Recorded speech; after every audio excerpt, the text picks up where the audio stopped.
We are going to start determination of income and employment. हम लोगों ने national income में ये पढ़ा कि हमारी वैल्यू एडेड मेथड, हमारा इनकम मेथड और हमारा एक्सपेंडिचर मेथड, तीनों से नेशनल इनकम सेम आती है। हम लोगों ने पढ़ा कि सर्कुलर फ्लो ऑफ इनकम होता है, no injections and no leakages, ये सब हमने पढ़ा है, राइट। तो अब क्या हो रहा है कि इसी को हम कंटिन्यूशन में कर रहे हैं कि किसी भी इकोनॉमी में हम ये मान के चल रहे हैं कि हाँ, जितनी प्रोडक्शन हो रही है वो पूरी की पूरी कंज्यूम हो रही है, यानी कि जितनी इनकम हो रही है वो पूरी की पूरी स्पेंड हो रही है, ठीक है, ये हम मान के चल रहे हैं। तो इसी एक कॉन्सेप्ट पे हमें इस चैप्टर में करना है कि अगर ऐसा कुछ है तो किसी भी इकोनॉमी का, अब हम किसी एक प्रोडक्ट के बारे में बात नहीं कर रहे, पूरी इकोनॉमी में कैसे इनकम एंड एम्प्लॉयमेंट का एक इक्विलिब्रियम पॉइंट आता है कि this is the equilibrium point. अब अगर इस इक्विलिब्रियम पॉइंट के इधर या उधर कुछ होगा तो वो हमारा क्या बन जाता है, इन्फ्लेशनरी या डिफ्लेशनरी प्रेशर बन जाता है। बट इक्विलिब्रियम पॉइंट कैसे डिटरमाइन करेंगे वो हम यहाँ पढ़ेंगे।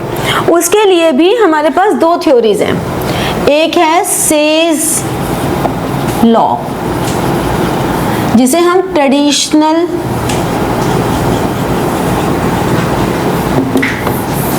अप्रोच कहते हैं,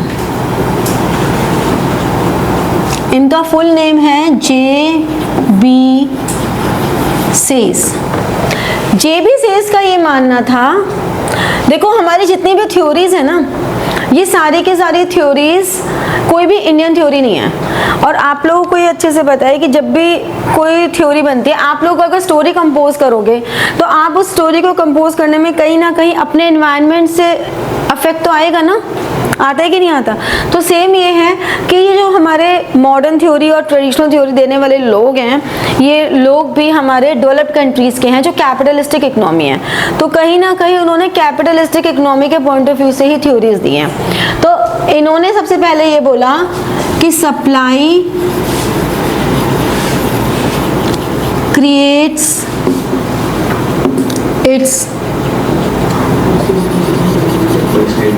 ओन डिमांड।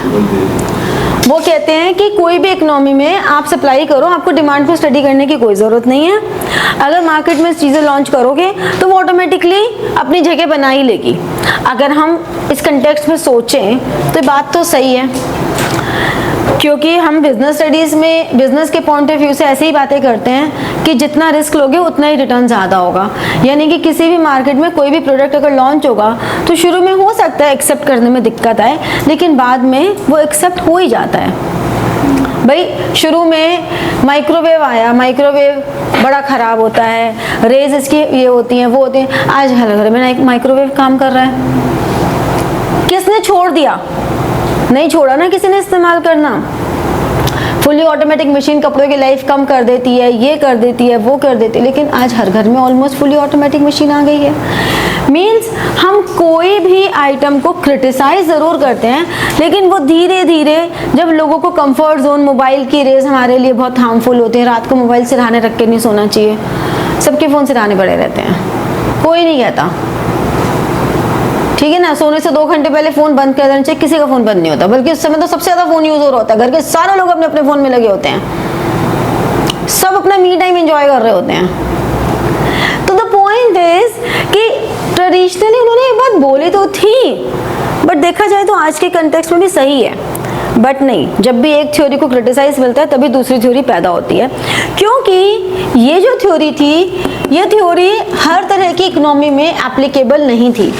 अगर supply creates its own demand तो that is not true in all type of economy. This is true only the high paying countries. High paying countries में वो लोग रिस्क उठा लेते हैं, क्या ही होगा देख लेते हैं। लेकिन अगर एक हमारी इंडिया जैसी कंट्री या हमसे भी और ऐसी कंट्रीज में जाएं जहाँ पे लोगों की परचेजिंग पावर नहीं है, तो we don't purchase, we don't take risk, ठीक है। तो हमें कहते हैं कि जे.बी. सेज की सबसे बड़ी प्रॉब्लम ये थी कि ऐसा नहीं हो सकता था, नॉट एप्लीकेबल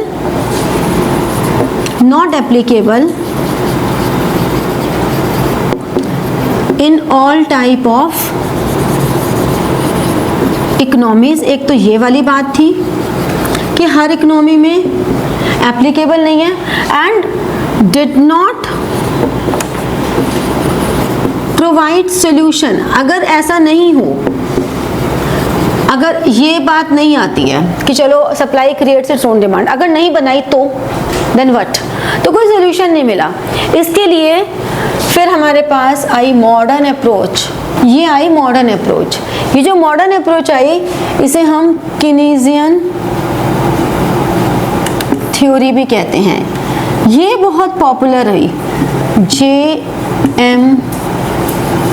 कीन्स ने दी, ये बहुत पॉपुलर हुई। हम लोग जो पढ़ते हैं ये हर तरह की इकोनॉमी में भी थी। हालांकि ये क्या मान के चल रहे हैं कि फुल एम्प्लॉयमेंट लेवल होता है। फुल एम्प्लॉयमेंट का मतलब क्या हुआ? हम कहते हैं when all available resources are fully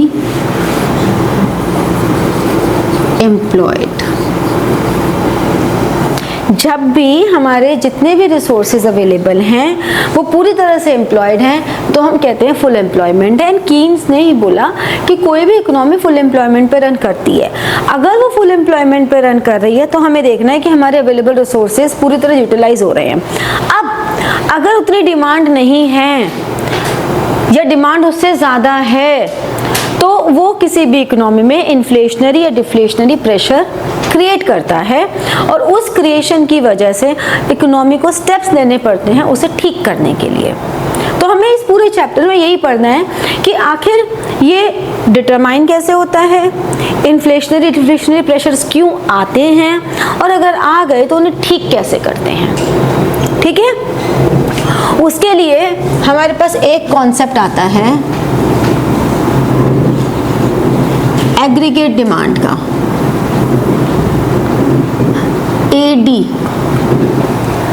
aggregate demand के कंपोनेंट्स की अगर हम बात करें तो ये कंपोनेंट्स हैं। ये तुम्हारे नेशनल इनकम का फॉर्मूला ही है almost. C consumption, expenditure, I investment expenditure, G government expenditure, और X माइनस M इज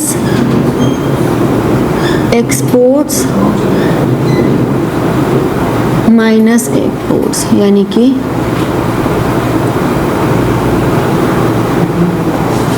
अगर आपसे बोला जाए कि कंपोनेंट्स क्या हैं एग्रीगेट डिमांड के, तो ये 4 कंपोनेंट्स हैं, C, I, G, X minus M। But हमें फर्दर स्टडी करनी है तो हम इन चारों कंपोनेंट्स को कंबाइंड इन 2 कंपोनेंट्स। हम ये कहते हैं कि गवर्नमेंट भी कर क्या रही है, या तो वो कंज्यूम कर रही है या इन्वेस्टमेंट कर रही है। गवर्नमेंट एक्सपेंडिचर भी तो यही हो रहा है ना, या तो कंजम्पशन है या इन्वेस्टमेंट है। एक्सपोर्ट इंपोर्ट भी कंजम्पशन के लिए ही हो रहे हैं या डायरेक्ट इन्वेस्टमेंट्स हो रही हैं। तो हम ये कहते हैं कि AD is C plus I, consumption plus investment, ये हमारा AD होता है। तो ये हमारा एग्रीगेट डिमांड हो गया। ठीक है, तो अब इसमें C के बारे में हम बात करते हैं, कंजम्पशन के बारे में। पहले हम कंजम्पशन को स्टडी करते हैं। कंजम्पशन क्या कहता है कि हमारे पास 2 तरह की कंजम्पशन है। ये जो टोटल कंजम्पशन है, ये 2 तरह की कंजम्पशन है। एक है ऑटोनॉमस कंजम्पशन,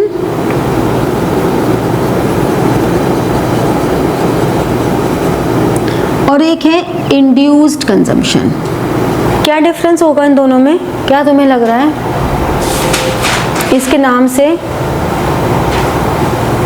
ऑटोनॉमस कंजम्पशन में वो ऑटोमेटिकली कंजम्पशन हो रहा है वहाँ पे, और इंड्यूस कंजम्पशन में प्रमोट कर रहे हैं कंजम्पशन। तो काफ़ी सही बोला, लेकिन थोड़ा हम इसको अब इकोनॉमिक्स के लैंग्वेज में बात करते हैं। Autonomous which is not dependent on income। ये हमारी बेसिक नीड्स हैं। हमारी इनकम नहीं भी होगी ना तब भी हम ये कंजम्पशन करेंगे। एक इंसान की कमाई बिल्कुल नहीं है, ज़ीरो लेवल है, तब भी वो इंसान रोटी तो खाएगा, कपड़ा तो पहनेगा, कहीं तो सोएगा। बेसिक नीड्स हैं। तो ऑटोनोमस कंजम्पशन यानी कि इस कंजम्पशन को हम रिप्रेजेंट करते हैं स्मॉल a या c बार से। तो हम ये कहते हैं कि जो हमारी ऑटोनोमस कंजम्पशन या ये है consumption at zero level of income.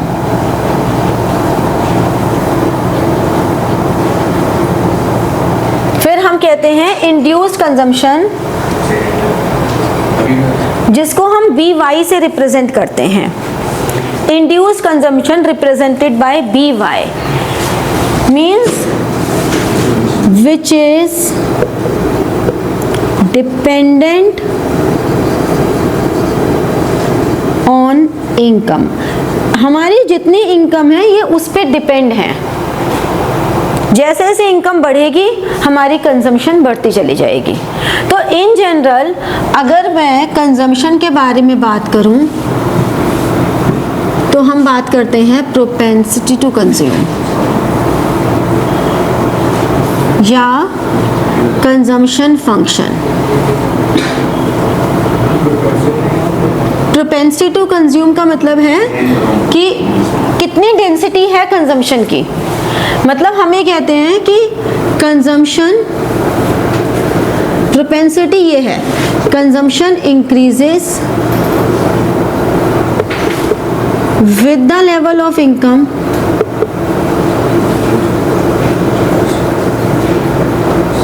but not in the same proportion।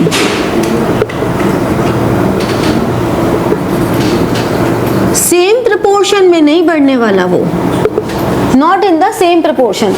ये जरूर है कि इनकम बढ़ेगी तो हमारी कंजम्पशन तो बढ़ेगी, नेचुरल सी बात है, ऐसा कभी हो ही नहीं सकता। बहुत ही रेयर कोई चांस है कि इनकम बढ़े और कंजम्पशन ना बढ़े। इनकम बढ़ेगी तो कंजम्पशन बढ़ेगी, बट उसका प्रपोर्शन डिफरेंट हो सकता है। ठीक है, तो प्रोपेंसिटी टू कंज्यूम मतलब डेंसिटी टू कंजम्पशन, कि आपकी कंजम्पशन किस तरह से बढ़ रही है और वो किस तरह से बढ़ रही है उसको हम कहते हैं इंड्यूस्ड कंजम्पशन। तो हम ये कहते हैं कंजम्पशन फिर तो लग्जरीज पे बेस्ड होगी ना? नहीं नहीं नहीं, बिल्कुल लग्जरी पे बेस्ड नहीं है, आपकी बेसिक कंजम्पशन है। अभी आप हो सकता है सिर्फ पेट, क्योंकि आपकी इनकम नहीं है, ऑटोनोमस कंजम्पशन में आपकी इनकम नहीं है, तो इनकम नहीं होने की वजह से आप खाना तो खा रहे हो, आपको भूख 2 रोटी की, आप 1 रोटी खा रहे हो, लेकिन कंजम्पशन तो कर रहे हो। लेकिन जैसे ही इनकम बढ़ी आपकी कंजम्पशन बेटर हो गई। बेसिक गुड्स की भी जो कंजम्पशन है वो आप थोड़ी बेटर वे में करने लग गए। लग्जरी तक तो पहुंचने के लिए बीच में पहले कंफर्ट गुड्स को क्रॉस करना पड़ेगा हमें। भाई लग्जरी तक डायरेक्ट थोड़ा स्विच कर जाओगे। अभी हमारी इनकम बहुत कम थी तो हमारी ऑटोनोमस कंजम्पशन थी, 0 इनकम थी। फिर हमारी थोड़ी इनकम हुई तो हमारी थोड़ी बेटर कंजम्पशन हो गई कि हाँ हम ठीक से पेट भर के खाना खाने लग गए। फिर हम थोड़ी कंफर्ट जोन में आए कि हमने अपने लिए घर बना लिया, बेसिक सा घर बना लिया कि चलो कोई बात नहीं, बेसिक सा घर है। फिर जब हमारी और इनकम बढ़ेगी तब हम लग्जरी पे शिफ्ट होंगे। तो लग्जरी तक पहुंचने के लिए तो बहुत लंबा सफर है। लग्जरी इसमें नहीं आएगा इंड्यूस करना? नहीं, सब कुछ आएगा। यहाँ पे हम कंफर्ट और लग्जरी गुड्स में कोई डिफरेंशिएट कर ही नहीं रहे हैं। हम तो सिर्फ ये कह रहे हैं कि इनकम बढ़ेगी तो कंजम्पशन बढ़ेगी, ये बिल्कुल डेफिनेट है। बट ये भी डेफिनेट है कि सेम प्रोपोर्शन में कभी नहीं बढ़ेगी। हो सकता है आप इनकम का सिर्फ 10% बढ़ाओ, बाकी सेव कर लो। हो सकता है आप इनकम से 80% कंजम्पशन बढ़ा दो और बाकी सेव कर लो। ये रेशो चेंज हो सकता है, लेकिन ये कभी रेयर होगा कि आपकी इनकम बढ़े और कंजम्पशन बिल्कुल ना बढ़े। एक रैशनल कंज्यूमर की अगर हम बात करें, एक इकोनॉमी में अगर हमारे सारे कंज्यूमर्स रैशनल कंज्यूमर्स हैं तो ये बहुत बेसिक सी बात है कि इनकम बढ़ेगी तो कंजम्पशन बढ़ेगी ही बढ़ेगी, ऐसा हो ही नहीं सकता कि ना बढ़े। ठीक है, तो हम इस स्टडी को आगे बढ़ाने के लिए जो हमारा कंजम्पशन फंक्शन है इसको दो पार्ट्स में डिवाइड करते हैं। एक हम कहते हैं एपीसी, एक हम कहते हैं एमपीसी। एपीसी क्या कह रहा है? एवरेज प्रोपेंसिटी टू कंज्यूम, मतलब C ओवर Y। तो हम कहते हैं ratio of consumption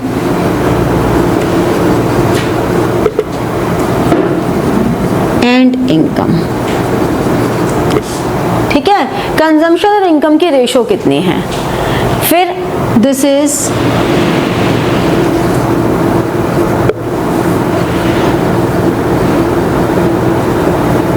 marginal propensity to consume.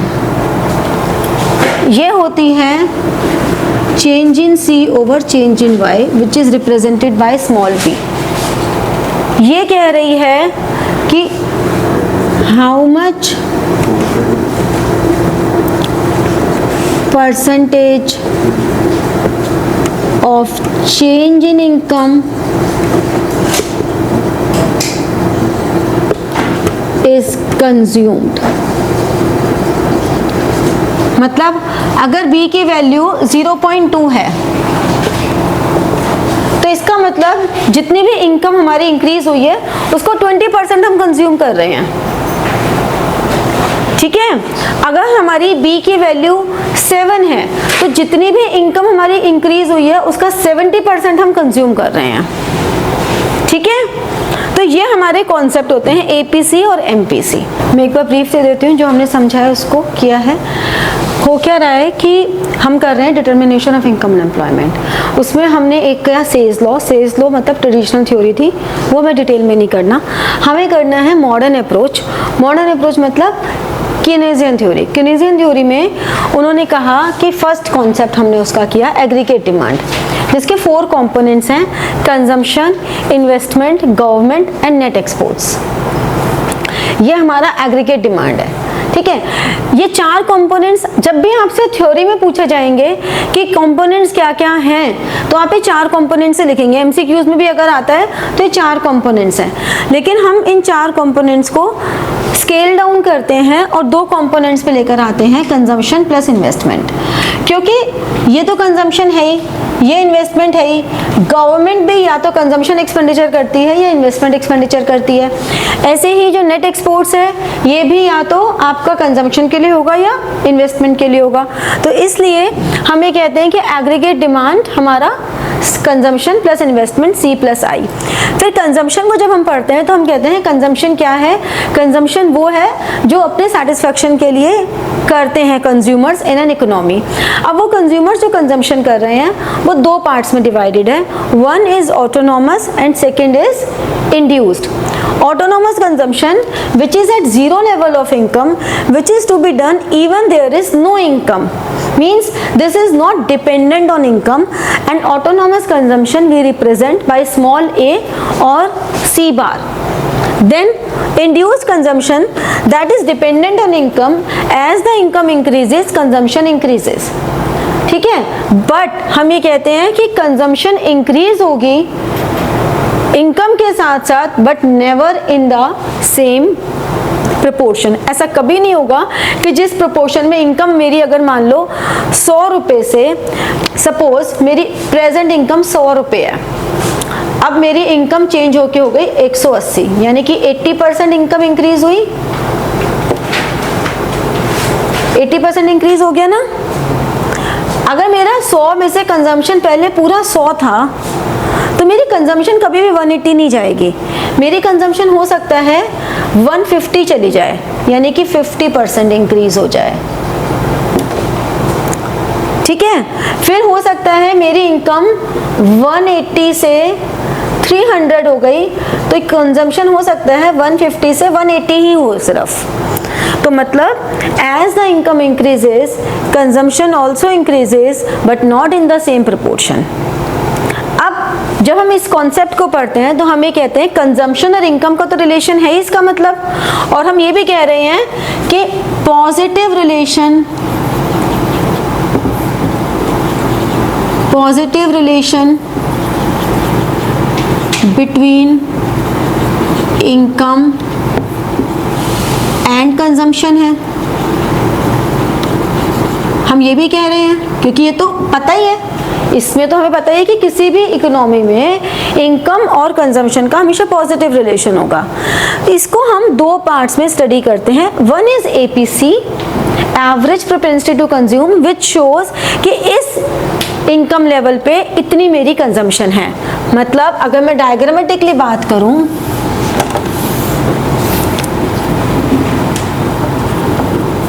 ये मेरा लेवल ऑफ इनकम है और ये मेरा कंजम्पशन है।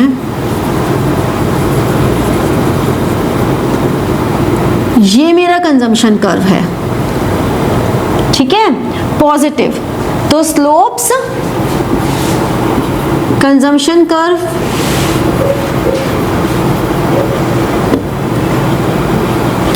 स्लोप्स upwards,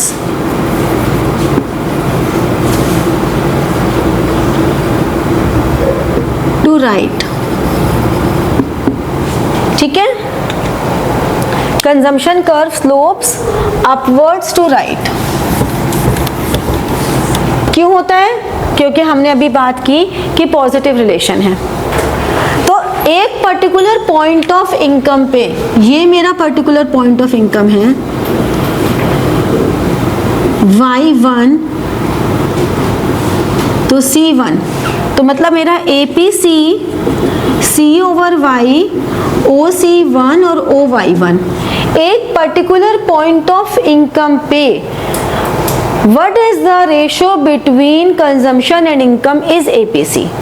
तो हम क्या कह सकते हैं कि APC क्या हो गया, at a particular point of income, ratio between ratio of consumption and income, ये APC हो गया ना, ठीक है। MPC हम क्या कह रहे हैं कि जैसे ही इनकम चेंज होगी, when there is change in income, how consumption changes, यानी कि अगर मेरी इनकम चेंज होके ये आ गई, Y2 आ गई, तो मेरी कंजम्पशन में ज़्यादा चेंज नहीं आया। देखो मेरी इनकम इतनी सारी बढ़ी, कंजम्पशन इतनी सी बढ़ी। तो MPC क्या है? MPC है स्लोप ऑफ कंजम्पशन कर्व। वो ये कह रहा है इस केस में अगर हम देखें तो इसका मतलब MPC की वैल्यू बहुत कम है, दिख रहा है ना इस वाले डायग्राम में। लेकिन अगर मेरा डायग्राम कुछ ऐसा होता,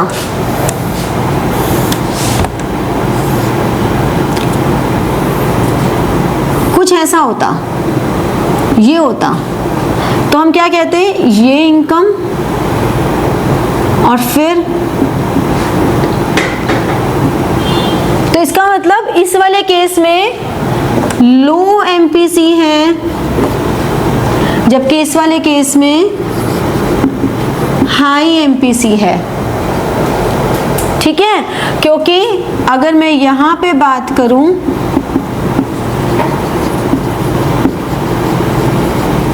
यहां पे मैंने बात की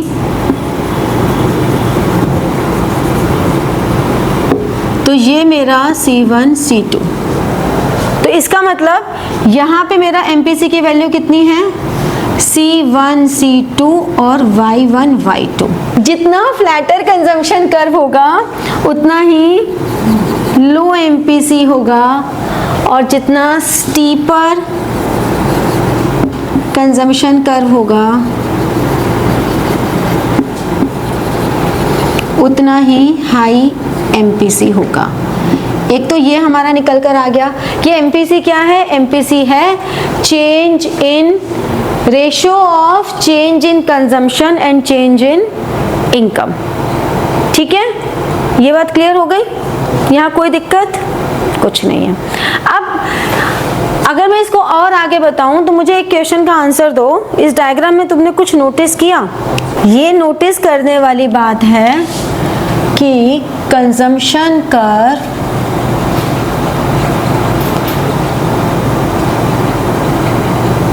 never starts from origin. Why?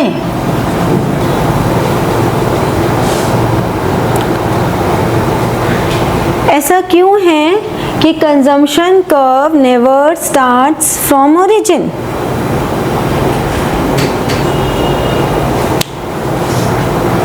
ये तुमने सही इसमें नोटिस कर ली बात। हाँ बोलो। जीरो नहीं हो सकती कि कभी कंजम्पशन कभी। हाँ सही तो बोल रही थी, फिर बाद में नहीं क्यों बोल दिया तूने? Perfect, because consumption can not be zero. और थोड़ा बढ़िया टेक्निकल सा आंसर कि हाँ बढ़िया वजन सा आंसर लगे, ड्यू टू ऑटोनॉमस कंजम्पशन। सब जगह इकोनॉमी वर्ड घुसा दो, answer set.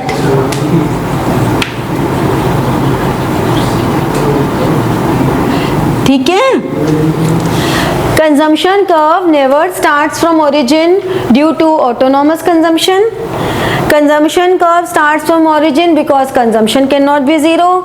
Consumption curve always goes upwards towards right due to positive relation between consumption and level of income.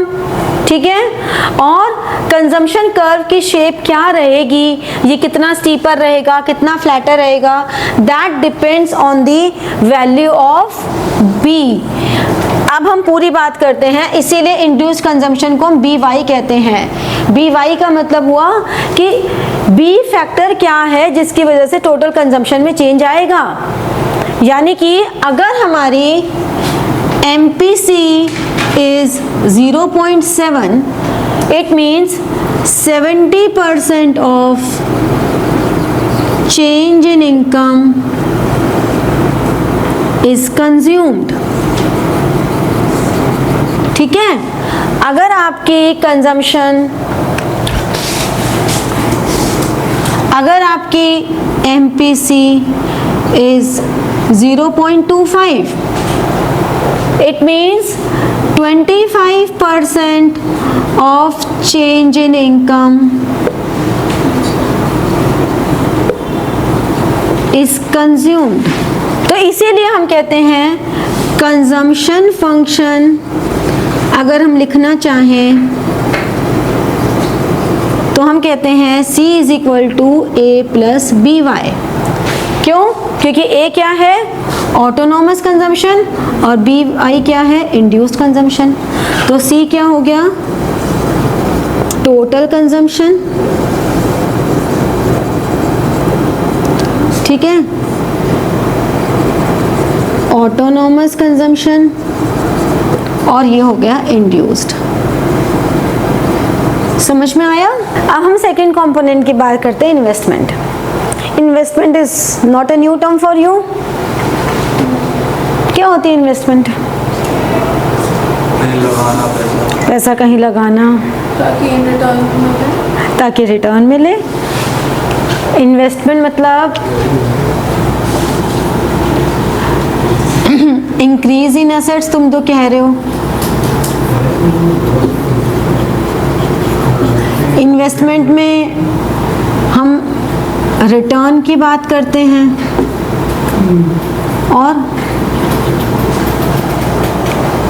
और क्या है इन्वेस्टमेंट बताओ? सट्टा, इसे हम कहते हैं स्पेकुलेटिव एक्टिविटीज। तो जो सट्टे में पैसा लगाते हैं that is not investment, that is the earning through speculative activities. And किसी भी इकोनॉमी की ग्रोथ के लिए speculative activities are good, but to certain extent. अगर एक आप देखो, अगर ये इलीगल नहीं है, अगर आप लॉटरी या ये कुछ भी है तो इस पे आप टैक्स देते हो, 40% टैक्स चला जाता है, 60% आपके पास रहता है। अगर आप एक्टिविटीज़ नहीं करोगे, मार्केट में शेयर्स में पैसा लगाते हैं, स्पेकुलेटिव एक्टिविटी तो है। शेयर्स में पैसा लगाना, गोल्ड खरीद के रखना, ये सब स्पेकुलेटिव एक्टिविटीज ही तो हैं। ठीक है, कुछ भी करो, if that is with in the prescribed limit, तो वो स्पेकुलेटिव एक्टिविटीज कभी भी गलत नहीं होती। बियॉन्ड सर्टेन लिमिट वो गलत होती है। समझे बात? तो तरीके से लगाओ, सही ढंग से लगाओ, विद इन लीगल नॉर्म्स लगाओ तो सब बढ़िया ही है। But that is not investment, that is just a form of earning money through some activity. Investment कुछ हाउस होल्ड्स करते हैं, रेजिडेंशियल कंस्ट्रक्शन इन्वेस्टमेंट्स, फर्म्स करती हैं कैपिटल इन्वेस्टमेंट, गवर्नमेंट करती है इन्वेस्टमेंट। तो हमारे पास इन्वेस्टमेंट्स बहुत तरह की होती हैं। बात यह है कि अगर हम एक ब्रॉड कैटेगरी की बात करें तो इन्वेस्टमेंट का मतलब हुआ any type of increase in capital asset for return on investment. इस इन्वेस्टमेंट पे रिटर्न हमें मिले, उसके लिए हम बात करते हैं। तो अगर हम कहें व्हाट फैक्टर्स अफेक्ट इन्वेस्टमेंट, ऐसे कौन से फैक्टर्स हैं जो इन्वेस्टमेंट पे अफेक्ट करते हैं? तो एक होता है marginal efficiency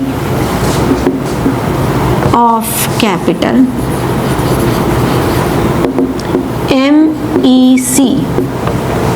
MEC, marginal efficiency of capital, या हम इसको टर्म दे सकते हैं marginal efficiency of investment. Means by increasing 1 unit of capital, how much efficiency will increase?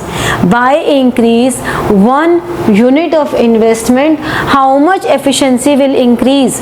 उसे हम कहते हैं मार्जिनल एफिशिएंसी ऑफ कैपिटल। आप लोगों के लिए फॉर नाउ ये दोनों टर्म सेम है, बट हायर एजुकेशन में जब जाओगे तो दोनों टर्म्स अलग हैं।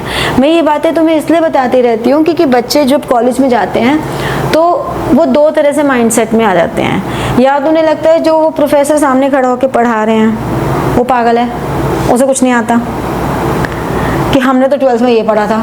या उस समय तुम सोचोगे हमारे स्कूल टीचर, हमारे ट्यूशन टीचर वो पागल थे, उन्होंने हमें गलत पढ़ा दिया। इसलिए नहीं पढ़ाते क्योंकि आपके सब्जेक्ट का नाम ही इंट्रोडक्टरी मैक्रो इकोनॉमिक्स है। हम क्या करें, हमें बहुत ही लिमिट में रह के पढ़ना पड़ता है। ठीक है, तो हमने कहा कि मार्जिनल एफिशिएंसी ऑफ कैपिटल या मार्जिनल एफिशिएंसी ऑफ इन्वेस्टमेंट एक ही बात है। और दूसरा फैक्टर क्या होता है? Return, rate of return. हमें कितना रिटर्न मिलेगा इस पे इन्वेस्टमेंट डिपेंड करती है। तो फैक्टर्स अफेक्टिंग इन्वेस्टमेंट में 2 पॉइंट्स आते हैं। तो अब यहाँ पे भी हमारे पास एक है ऑटोनॉमस इन्वेस्टमेंट और एक है इंड्यूस्ड इन्वेस्टमेंट। कुछ समझ पा रहे हो कि क्या हो सकता है? ये दो टर्मिनोलॉजीज क्या हो सकती हैं? Autonomous investment which do not depend on income or which depend on income.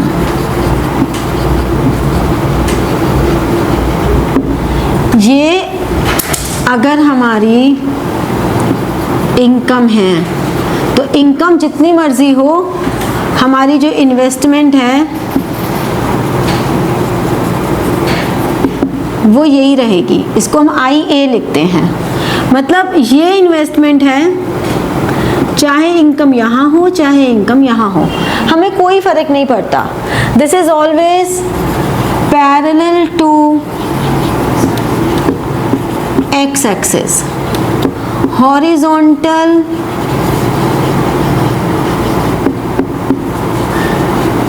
Straight line, ठीक है, जबकि इंड्यूस्ड ये रहेगी आई स्मॉल आई के साथ। ये हमारी लेवल ऑफ इनकम है, ये हमारा इन्वेस्टमेंट है। जैसे जैसे हमारी इनकम बढ़ेगी हमारी इन्वेस्टमेंट बढ़ती चली जाएगी, ठीक है। हमारी स्टडी पर्पस के लिए, क्योंकि हम एक इकोनॉमिक वेलफेयर पे काम करते हैं, हमारी स्टडी के लिए हम हमेशा ऑटोनॉमस इन्वेस्टमेंट को ही स्टडी करने वाले हैं। ये सिर्फ हमें कॉन्सेप्ट पढ़ना है।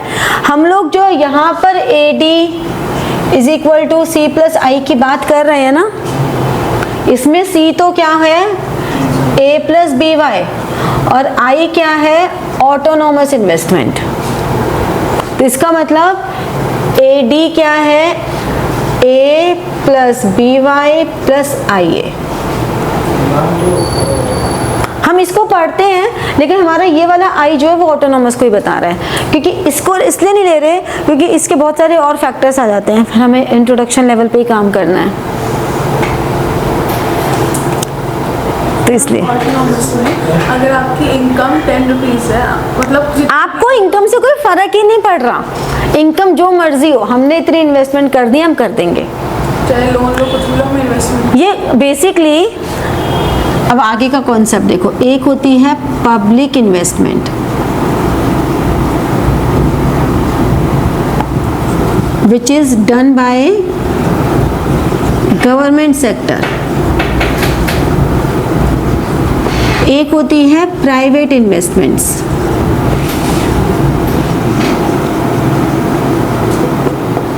प्राइवेट इन्वेस्टमेंट्स बाय फर्म्स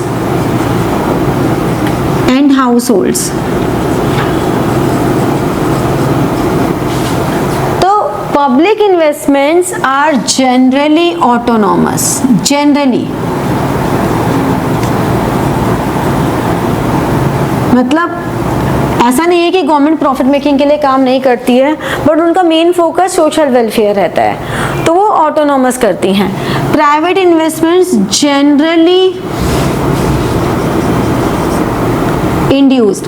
ये लोग ऑटोनॉमस तब करते हैं जब इनके ऊपर जो CSR है ना, कॉर्पोरेट सोशल रिस्पॉन्सिबिलिटी, उसकी वजह से जब इनको कुछ करना ही पड़ता है कि भैया तो करना ही पड़ेगा समाज के लिए, वो उतना ही करते हैं। उसमें भी वो कुछ ना कुछ अपना इंटरेस्ट ढूंढ ही लेते हैं, ऐसा नहीं करते, ठीक है, कुछ ना कुछ उनका इंटरेस्ट आ ही जाता है, बट गवर्नमेंट करती है जो कंप्लीटली ऑटोनॉमस है। तो autonomous investments are generally public investments, ठीक है। तो हम लोग जो यहाँ पढ़ेंगे पब्लिक इन्वेस्टमेंट्स के बारे में पढ़ेंगे, ठीक है। अब यहाँ से देखो एक चीज और निकल कर आई कि अगर मैं इस कंपोनेंट को और इस कंपोनेंट को एक साथ कर दूं, मतलब मैं AD को ऐसा कुछ लिख दूं, ये जो मैंने इक्वेशन बनाई बस मैंने प्लेसिंग चेंज कर दी, इसको इधर ले आई इसको इधर ले आई, बस प्लेसिंग चेंज कर दी, तो ये हमारा हो जाता है टोटल ऑटोनॉमस एक्सपेंडिचर, ठीक है। A प्लस IA हमारा टोटल ऑटोनॉमस, क्योंकि A भी ऑटोनॉमस कंजम्पशन है और IA ऑटोनॉमस इन्वेस्टमेंट है ना। तो ऑटोनॉमस कंजम्पशन, ये ऑटोनॉमस कंजम्पशन और ऑटोनॉमस इन्वेस्टमेंट मिला के टोटल ऑटोनॉमस एक्सपेंडिचर हो गया ना। मैंने कहा कि AD is equal to C plus I, मैंने कहा C is equal to A plus BY, और जो I है दैट इज ऑटोनॉमस। अब इसमें अगर मैं रखूं तो AD is equal to A autonomous investment, ये ठीक है। अब मैंने इन दोनों को एक तरफ रख दिया, क्या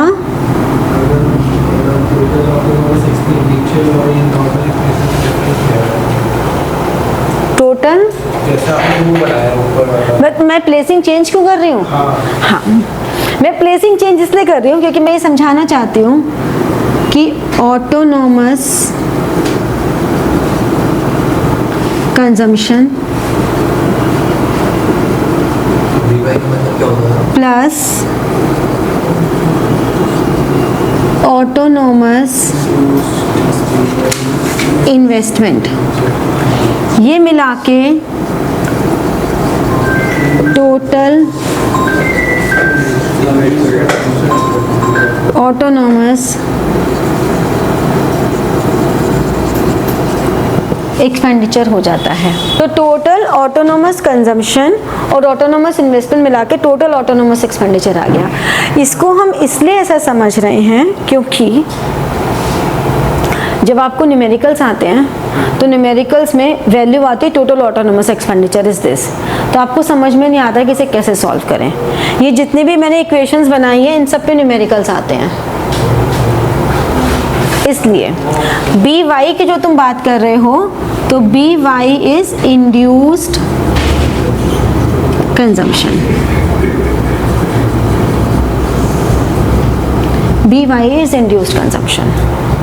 ठीक है, इसके बाद एक और कॉन्सेप्ट हमारे पास आता है इन्वेस्टमेंट का ही, एक्स एंटे।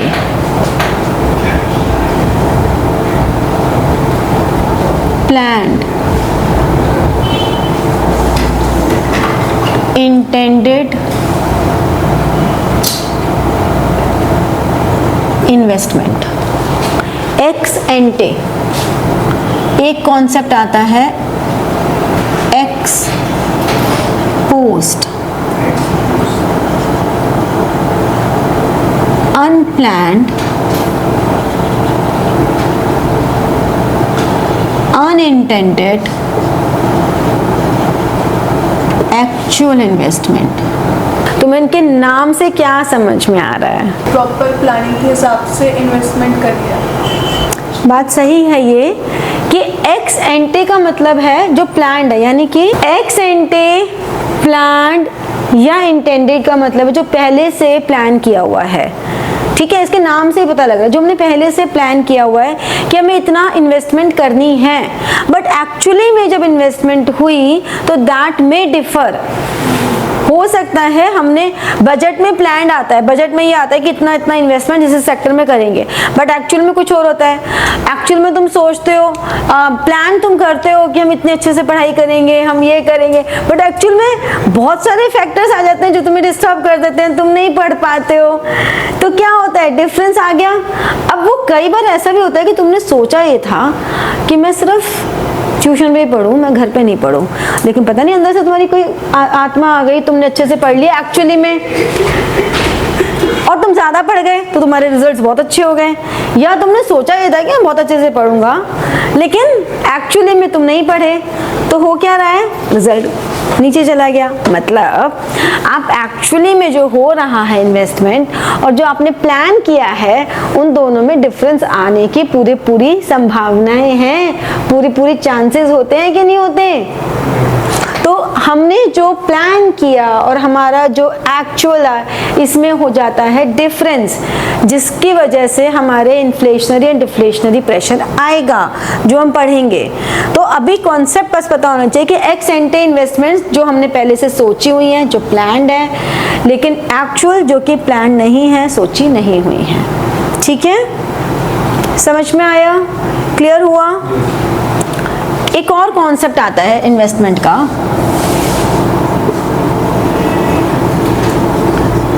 Investment multiplier. अच्छा, एक बात बताते हैं, तुम लोगों की बुक में जिस सीक्वेंस में ये चैप्टर दिया हुआ है, मैं उस सीक्वेंस में नहीं करा रही हूँ। ठीक है, तो अभी बुक से पढ़ने की जरूरत नहीं है, वो बाद में पढ़ लेना चैप्टर खत्म होने के बाद, क्योंकि मैंने सीक्वेंस चेंज की हुई है।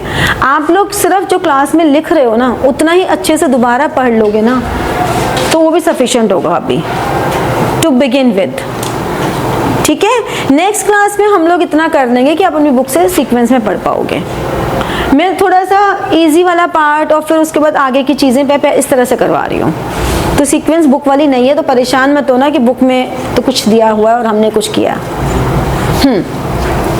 इन्वेस्टमेंट मल्टीप्लायर, अब इन्वेस्टमेंट से रिलेटेड ही है ये। वैसे तो मल्टीप्लायर कोई भी हो सकता है, इन्वेस्टमेंट मल्टीप्लायर भी हो सकता है, budget multiplier, export multiplier, import multiplier, multiplier कुछ भी हो सकता है। मल्टीप्लायर वर्ड का मतलब ये है how many times income changes with change in, अब क्योंकि इन्वेस्टमेंट मल्टीप्लायर है तो change in investment.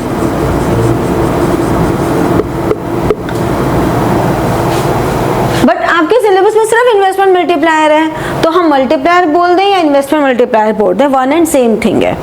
Investment multiplier को हम डिनोट करते हैं कैपिटल के से, ठीक है। तो हम ये कहते हैं कि अगर इफ k is 2, अगर k की वैल्यू 2 है तो इसका मतलब बाय चेंज इन इनकम, अगर चेंज इन इन्वेस्टमेंट